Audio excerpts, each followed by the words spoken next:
On the point of political leadership, I want to once again refer to your book, Dr. Swamy. You draw a contrast between Prime Minister Narendra Modi and Dr. MANMOHAN Singh.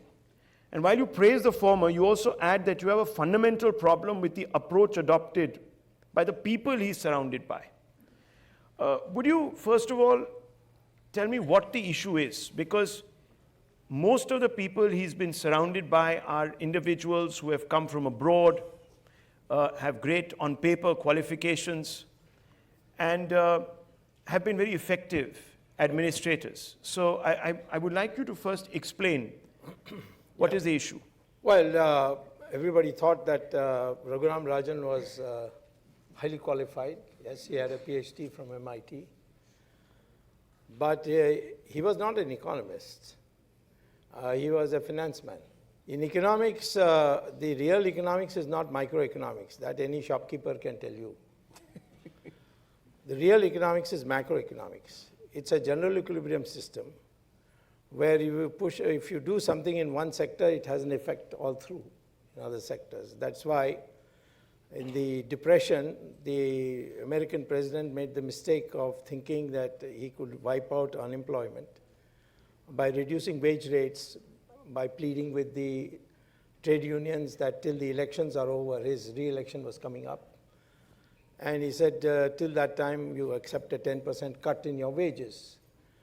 And that 10% cut in wages was followed up by increasing unemployment, because when you cut wages, you also cut purchasing power. And that reduces demand. And therefore, firms which are on the borderline, they start collapsing. And that's how unemployment grows. The same mistake Mr. Raghuram Rajan made, saying that I have to raise interest rates to control inflation.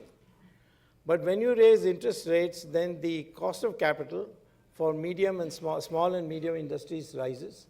And all of them are on the borderline. And they collapse one after the other. And that is what today's high employment is due to. So all these people who Narendra Modi's government selected had no clue about macroeconomics. Would you name some of them? Well, Arvind Subramanian. Then, of course, I already named Raghuram Rajan. The Finance Minister, Mr. Jaitley, didn't know ABC of economics. And that problem is continuing. What is the problem with the current Finance Minister? Well, I mean, she's hardly been there. But her approach is now quite clear. It's not a macro approach. And this sudden wiping out of taxes of what, 2.4 crores, lakh crores or something? 1.4 lakh crores. I mean, it's not part of any package. And that means you have no understanding what the real problem is. The real problem is that demand is low. So if you give corporates more money, they can only increase supply. But the demand, the real thing where she should have done it is abolish income tax. That would have raised the demand. Which is one of his prescriptions. We'll come to that in just a few moments. I just want to read a little bit about what you have said about the current Prime Minister, and this is important. He says, he has immense appeal with the masses and hard-working middle classes, and thus the mandate to carry out major reforms. He's honest in money matters. Lack of academic background has made him dependent on his friends and chosen ruthless ministers who never tell him the bitter truth about the economy or explain the macroeconomics, or that he needs to figure the way out of a crisis. Hence, we have witnessed the folly of demonetization and the inanity of the goods and services tax, both of which have accelerated the tailspin of the economy. So this is the new word that you brought in, and you elaborate on why you called it a tailspin, also in the book. But as the Prime Minister, he's a domineering figure who brooks no political competition. His reliance on unelectable political advisors and colleagues for clues on complex subject of the economy, which they know little about, or even lettered but timid economists appointed by him to posts of huge perks, results in them telling the Prime Minister only that he wants to hear. This is a frightening potpourri for the nation. Now, political leadership is very important. Can you absolve Narendra Modi here? Fine, he has the wrong people. But then if things are not working, he needs to react. Well, I'll give you the answer first as a politician, then as an economist. As an economist, I have nothing but admiration. He keeps winning elections, and that's what we want. As a politician. As a politician, yes. Sorry. Someone would say now that politics is also a numbers game, so maybe economy comes in there too. You have to do back of the envelope. Economy will come in when firms start collapsing, banks starts closing, and factories, start slashing heavily on employment. That stage is at least a few months away if the present trends continue. But he has a rapport with the public, and the public still has a lot of faith in him. His inability the culture which he has demonstrated already in Gujarat and today, in the last 5.5 years or thereabouts, shows that in the cabinet there is no discussion. It's mostly a kind of roll call. So how can you blame him in one sense, because nobody is telling him what he needs to know? Take, for instance, demonetization. Actually, in 2014, just over end of 2013 and towards 2014, it was Narendra Modi who told the then president of the party, Gadkari, that you appoint Swamy as a chairman of Strategic Action Committee to tell us what are the things we need to do for once we come to power. And demonetization was recommended by me. But I made conditions that you will have in your stock 6 times the 100 rupee notes that you have today, in new 100 rupee notes.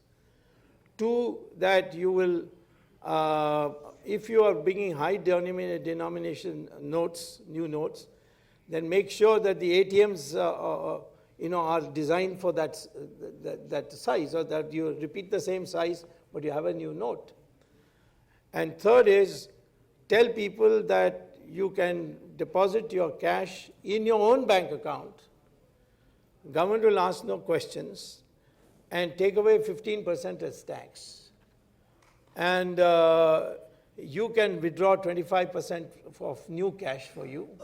And the rest will be, 60% will be in fixed deposit for 5 years. Yes.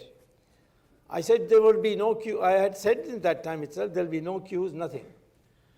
Now, the Finance Ministry didn't tell him, the Reserve Bank didn't tell him that they have not printed new notes of the size we want.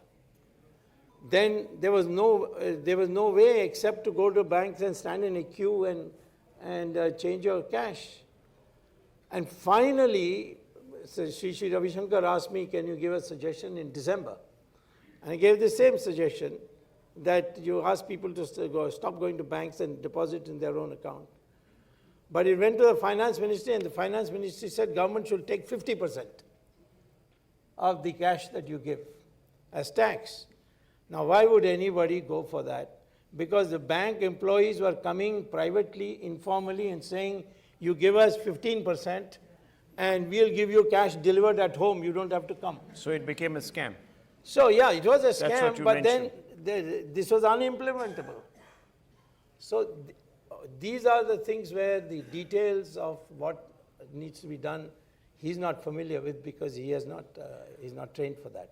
But Dr. Swamy, in your book, while you are criticizing demonetization and holding it to account for a lot of ills, you in a speech did say that 50% of its objectives had been accomplished. Yes. That was, I think, in Seoul, when Yes. you were in South Korea. Yeah. Did you jump the gun, or did you think the intent was right, or did you at that time not know that the implementation was as awry as it turned out to be? I had said, whenever you take a measure, 50% is the shock value. And that shock value was achieved. But the remaining 50%... You said terror was down.